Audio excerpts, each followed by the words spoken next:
Stop scroll आज की reading सिर्फ नो कॉन्टैक्ट वालों के लिए है। ऊपर वाले कार्ड मैंने आपकी एनर्जीज के लिए निकाले हैं और नीचे वाले कार्ड आपके पार्टनर की एनर्जीज के लिए निकाले हैं। तो जय श्री राधे राधे। सोल पैटर्न में आपका बहुत बहुत स्वागत है। तो एनर्जीज चेक करने से पहले मैं आपसे यही कहूँगी कि अपने पार्टनर का नाम मन में लीजिए, उनका फेस याद कीजिए। और ये एक जर्नल रीडिंग है, सबसे रेजोनेट है ऐसा ज़रूरी नहीं है। जिससे रेजोनेट हो, जितना रेजोनेट हो उतना क्लेम कीजिए और बाकी का आपको ड्रॉप कर देना है। कलेक्टिव रीडिंग है, जब भी आपके पास आएगी तभी आपसे रेजोनेट कर सकती है, तो बिल्कुल टाइमलेस है। तो चलिए कार्ड्स देख लेते हैं सबसे पहले कि आपकी खुद की फीलिंग्स के लिए क्या कार्ड्स निकल के आए हैं। पहला कार्ड निकल के आया द एम्परर, दूसरा कार्ड निकल के आया द मून और तीसरा कार्ड निकल के आया है 6 ऑफ वॉन्ड्स। चलिए पार्टनर की एनर्जीज देख लेते हैं। Page of swords, the hanged man और 6 ऑफ सॉर्ड्स। सबसे पहली बात तो ये कि ये नो कॉन्टैक्ट नॉर्मल ब्रेकअप नहीं लग रहा है मुझे। यहाँ ईगो, फियर, मिसअंडरस्टैंडिंग और पास्ट लाइफ का स्ट्रॉन्ग पुल मुझे दिखाई दे रहा है। दोनों तरफ इमोशंस है लेकिन बोलने की हिम्मत दोनों तरफ से नहीं आ रही है। राशि की अगर मैं बात करूँ तो राशि मुझे इसमें दिखाई दे रही है cancer, Pisces, Scorpio. Lucky numbers मुझे या फिर बर्थडे नंबर या फिर कुछ भी हो सकता है, बर्थ डेट हो सकती है, वो मुझे दिखाई दे रहा है 6, 18 और 9। लेटर्स मुझे दिखाई दे रहे हैं ASRM। और जो आपके पार्टनर की जो एनर्जीज है उसके हिसाब से राशि आ रही है एरीज, कैप्रिकॉन और एक्वेरियस। और नंबर्स आ रहे हैं 4, 12, 3। लेटर्स आ रहे हैं JK, T और P। अगर ये है तो ठीक है, अगर नहीं भी है तो आपको सिर्फ एनर्जी पे फोकस करना है, क्योंकि ज़रूरी नहीं हो कि ये नंबर्स भी हो, ये लेटर्स भी हो। तो चलिए हम आगे देखते हैं कि ट्विन फ्लेम, कार्मिक और पास्ट लाइफ एनर्जी के बारे में ये कार्ड्स क्या कहते हैं। ये कनेक्शन कार्मिक भी है और ट्विन फ्लेम भी है। मतलब पास्ट लाइफ में पावर इम्बैलेंस था, एक आप ऐसे समझिए कि एक दूसरे ने सेक्रीफाइस किया है इस रिश्ते में। इस लाइफ में वही लेसन रिपीट हो रहा है। जब तक ईगो फियर हील नहीं होता है, नो कॉन्टैक्ट आपका चलता रहने वाला है। इसमें जो 6 ऑफ वंड्स की जो एनर्जी है वो ऐसा दिखा रही है कि तुम्हें ऐसा लग रहा है कि मैंने सब सब दिया फिर भी सामने से मुझे कुछ नहीं मिला, सामने वाले पर्सन ने मेरी वैल्यू नहीं की, जो कि सच भी है। आपने इस रिश्ते में बहुत ज़्यादा दिया है, बहुत ज़्यादा किया है, बहुत केयर की है, फाइनेंशियली भी मुझे लगता है आपने उसकी हेल्प की है। और उसने 1 मिनट नहीं लगाई आपको छोड़ते हुए।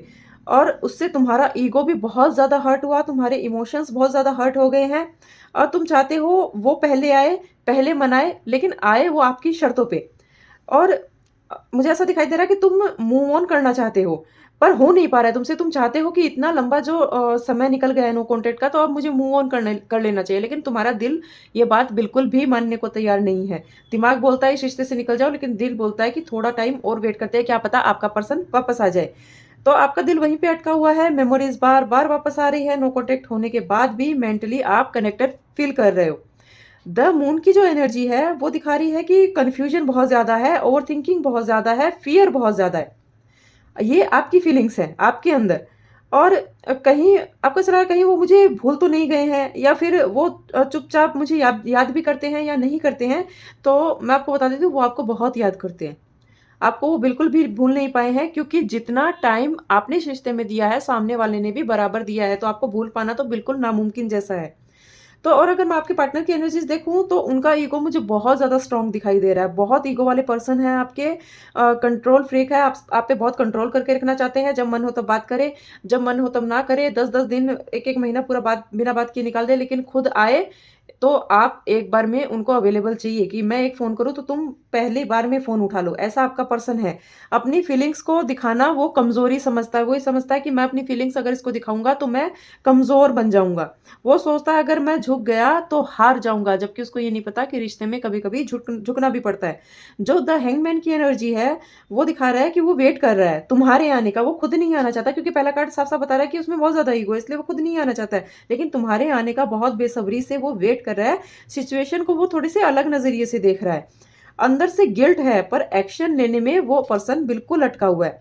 वो तुम्हें देख रहा है, शायद सोशल मीडिया के थ्रू देख रहा है, या फिर किसी से तुम्हारे अपडेट्स ले रहा है, किसी और से तुम्हारी बात कर रहा है, तो तुम्हारे बारे में पूछ रहा है। ऐसा मुझे पूरा पूरा इसमें दिखाई दे रहा है। लेकिन ईगो और फियर इतना ज़्यादा स्ट्रांग है कि वो उसको आगे बढ़ने नहीं दे रहा है। जो तुम दोनों एक दूसरे को बिल्कुल भी नहीं भूल पा रहे हो, पर दोनों ही वेटिंग मोड में हो, ये मुझे दिखाई दे रहा है। मतलब तुम्हारा दिल ये बोलता है कि मैं अगर मैसेज करूँगी तो वो मेरी उसके सामने मेरी वैल्यू गिर जाएगी। उसका दिमाग बोलता है मैं अगर आया तो मैं वीक लगूँगा और तुम ये कहोगी कि देख लो कहीं भी चले जाओ, आना तो मेरे पास ही पड़ेगा। ये डर उसको वापस नहीं आने दे रहा है। दोनों ही रात को चुप-चुप के एक दूसरे को याद करते हो, बहुत ज़्यादा याद करते हो। और मुझे ऐसा भी दिखाई दे रहा है कि कभी-कभी ना साइलेंस भी बोलता है, जो बोलते हैं ना कि चुप्पी भी बोलती है, पर हम उस साइलेंस को समझ नहीं पाते क्योंकि हमें लगता है कि अगर सामने वाला चुप है, तो शायद उसके दिल में कुछ बचा ही नहीं है। लेकिन सच ये है कि कुछ लोग शोर में नहीं, खामोशी में टूटते हैं और उनकी खामोशी ही फिर बोलती है। ये नो कॉन्टैक्ट कोई अचानक आया हुआ डिसीज़न नहीं था, ये धीरे-धीरे बना। हर जो बोले नहीं गए जो वर्ड्स, वो जो मैसेज आपको भेजे नहीं गए, और हर उस रात से जब तुम दोनों ने एक दूसरे को छोड़ दिया, तब से ही उस पर्सन का मतलब जो ईगो है वो उसको ही खाए जा रहा है। तुम्हारी एनर्जी में एक बात बहुत क्लियर है कि तुमने अपना बेस्ट दिया है। तुमने सोचा था कि प्यार जीत जाएगा। तुमने समझा कि अगर मैं लॉयल रहूँगी, इसकी केयर करूँगी तो ये हमेशा मेरा ही बना रहेगा। पर जब तुम्हें एप्रिसिएशन नहीं मिला इस चीज़ का, एप्रिसिएशन छोड़िए, उसने बदले में 1% भी नहीं दिया आपको। जब तुम्हें फ़ील हुआ कि तुम्हारा एफ़र्ट बिल्कुल नॉर्मल समझा गया है, तो तुम्हारा दिल धीरे-धीरे चुप हो गया। तुम मुस्कुरा रहे थे, पर अंदर से तुम खुद से ही पूछ रहे थे कि मेरे में ऐसी क्या कमी है? मेरी वैल्यू ख़त्म क्यों हो गई है? और यहीं से साइलेंस शुरू हुआ। और कमी आपकी नहीं है। जब तक आप एक रिश्ते में इक्वल गिव एंड टेक नहीं रखते हो, तब ये सिचुएशन आती ही आती है। इसलिए मैं हमेशा कहती हूँ, हर रिश्ते में इक्वल गिव एंड टेक ज़रूर होना चाहिए। जितना सामने वाला कर रहा है, उतना ही आपको करना है। आप मूव ऑन करना चाहते हो, लेकिन कर नहीं पा रहे हो। आप खुद से कह रहे हो कि बस बहुत हो गया, अब मैं आगे नहीं बढ़ूँगा या नहीं बढ़ूँगी। पर सच ये है कि आप आगे बढ़ना चाहते हो, आप सिर्फ़ ये खुद से झूठ बोल रहे हो कि आप उसके पास नहीं जाना चाहते हो।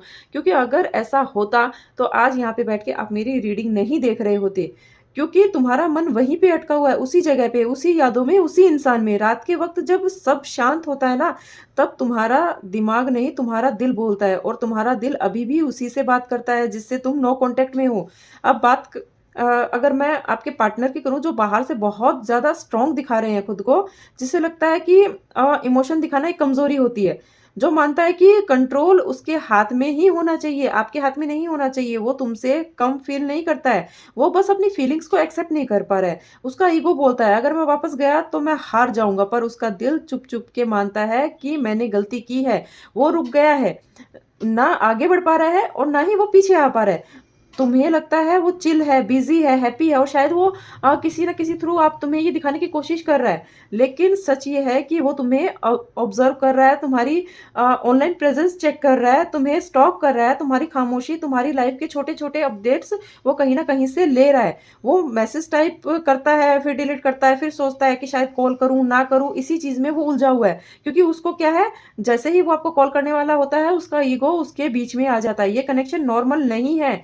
इसमें पास्ट लाइफ का कार्मिक लिंक है। पिछले जन्म में भी तुम दोनों का रिश्ता ऐसा ही था, जहाँ एक ने सैक्रिफाइस किया है और दूसरे ने कंट्रोल।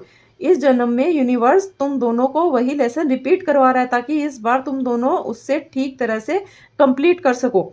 नो कॉन्टैक्ट पनिशमेंट नहीं होता है, ये एक मिरर है। तुम्हें ये दिखाने के लिए कि तुम अपनी वैल्यू समझो, और उससे ये दिखाने के लिए कि प्यार को ईगो से ऊपर रखना चाहिए। तुम दोनों एक दूसरे को भूल नहीं रहे हो, बस दोनों ये वेट कर रहे हो कि पहले कौन झुकेगा। तुम सोचते हो अगर मैं मैसेज करूँगा तो मेरी सेल्फ रिस्पेक्ट खत्म हो जाएगी, और वो सोचता है अगर मैंने किया तो मेरी इमेज गिर जाएगी। और इसी बीच वक़्त निकलता जा रहा है और आपका रिश्ता लटकता जा रहा है। पर याद रखना, जो रिश्ता सोल लेवल पर होता है उसमें डिस्टेंस का मतलब कभी भी एंड नहीं होता है। यूनिवर्स धीरे-धीरे सिचुएशन को शिफ्ट कर रहा है। पहले कन्फ्यूजन खत्म होगा, फिर रियलाइज़ेशन आएगा, और फिर एक मोमेंट आएगा जब साइलेंस आपकी ब्रेक होगी। उस दिन मैसेज भी होगा, सामने से बात भी होगी, या फिर एक सच सामने आएगा जो सब कुछ बदल के रख देगा। पर एक बात तुम्हें याद रखनी है, तुमने गलत प्यार नहीं किया है, बस गलत वक़्त पे सही इंसान को समझने की कोशिश की है। अगर ये रिश्ता वापस आता है तो नए रूल्स के साथ आएगा, और अगर नहीं आता है तो ये तुम्हारा इतना ऐसे समझिए कि स्ट्रॉन्ग रिश्ता था ही नहीं कि तुम दोबारा अपनी वैल्यू गिराने के लिए उस पर्सन के पास जाओगे। साइलेंस को कमज़ोरी कभी भी मत समझना, कभी-कभी खामोशी ही सबसे गहरा जवाब होती है। तो आपको अब सिर्फ़ यही चीज़ें करनी है। खुद की सेल्फ रिस्पेक्ट पे आपको ध्यान देना है, सामने वाले को चेज़ नहीं करना है, वो खुद से आएगा, वेट कीजिए, यूनिवर्स उसको असलियत दिखा रहा है और वो ज़रूर आएगा। तो अगर आपसे ये रीडिंग रेज़ोनेट होती है, तो लाइक, शेयर और फॉलो ज़रूर कीजिए। ये रीडिंग जेंडर स्पेसिफिक नहीं है, लड़का-लड़की कोई भी देख सकता है। तो इसमें था और थी पे तो आपको बिल्कुल भी फ़ोकस नहीं करना है और आपसे अगर ये जितनी भी रेज़ोनेट होती है, उसको आपको क्लेम करना है और बाकी का आपको ड्रॉप करना है। और अगर आप अपने लव, करियर, फाइनेंस को थोड़ा डीपली जानना चाहते हो, तो स्क्रीन पे दिख रहे नंबर्स पे आप मुझे व्हाट्सएप मैसेज कर सकते हो। मैं बता देती हूँ, मैं फ्री में रीडिंग नहीं करती हूँ, इसलिए फ्री रीडिंग वाले प्लीज़ मुझे मैसेज करके बार-बार परेशान ना करें। जो जेन्युइन लोग हैं, वो ही आएँ और वो ही रीडिंग करवाएँ। तो आज के लिए इतना ही। जय श्री राधे राधे।